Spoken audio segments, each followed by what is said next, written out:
Health insurance చేసుకోండి.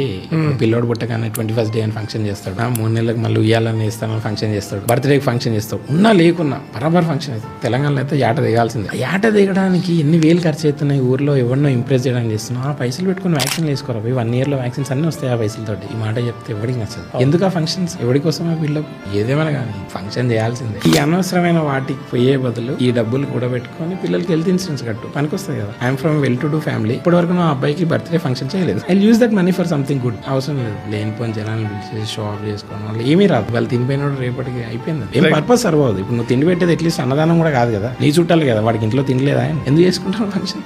అంటే there are people వాళ్ళ క్లాస్ చూపించుకోవడానికి వాడికి నచ్చిన కంఫర్ట్ జోన్ లో ఉంటాడు, వాడు చేసుకుంటాడు, ఇట్స్ ఓకే. నేను చెప్తున్నది ఏంటంటే బిలో మిడిల్ క్లాస్ వాళ్ళు అతి కష్టం మీద అప్పులు తెచ్చి ఫంక్షన్ చేస్తాడు, వ్యాక్సిన్ వేసుకోవాలంటే చూస్తూ ఉంటాడు. ఇది తప్పు. సొసైటీని ఇంప్రెస్ చేయడం కోసం కష్టాలు పడుతున్నారు చూడండి, అవసరం లేదు. ఎవరేమనుకుంటే మనకి